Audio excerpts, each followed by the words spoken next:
Morning, kids. We've spent the past 4 weeks trying to figure out how artists use the creative process to improve their creativity. Now it's time to show what you know. We've become more knowledgeable about the parts of the creative process. We've become more knowledgeable about vocabulary related to the creative process. We've become more knowledgeable about the attitude creativity. I use imagination and thinking to solve problems. We've listened to experts to become more knowledgeable about their creative process. We've thought about different subjects or creative problems and tried to solve them using the creative process. Here we took some photographs of perspectives and moments.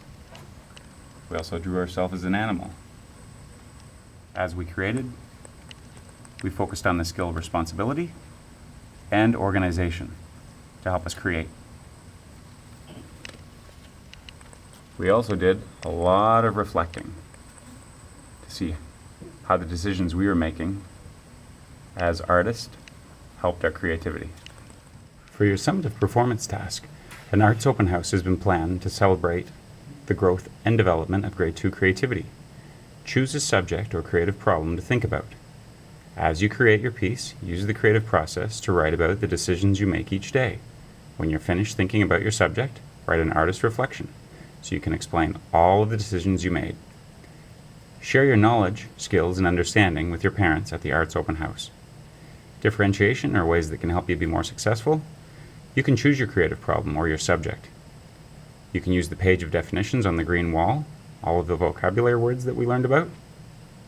You can use the creative process diagram to help you think. It's also on the big wall, but there's a sheet included in this packet.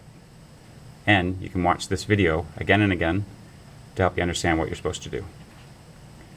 If you finish early and you want to push your thinking a little bit more,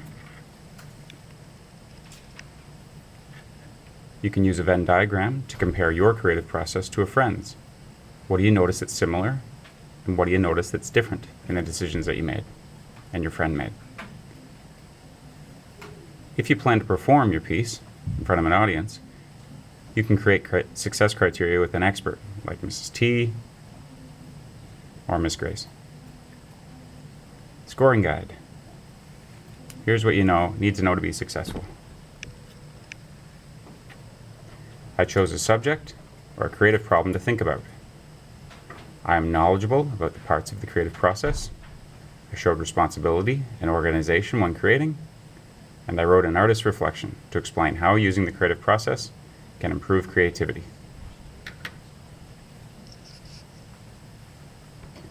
When you finish that, you can go all the way down to the reflection, write about something that's going well from A, B, C, and D, and something that you could improve on from A, B, C, and D.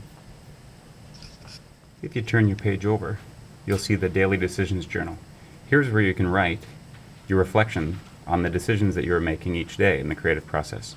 Day 1, you can write your decisions here, and you can also make a note of decisions you were making in the creative process over here.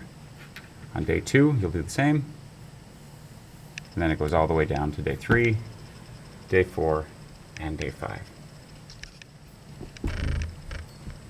The creative process includes all the steps and decisions an artist makes to create something. An artist may repeat some of the steps several times. That's called iteration, before they are finished thinking about their piece. Please explain how using the creative process helps you improve your creativity. This is the final page where you can think about your creative process and you can reflect on all the decisions that you made for the week. This is what we call your artist reflection. You can use your daily journal to help you think about all the decisions that you made.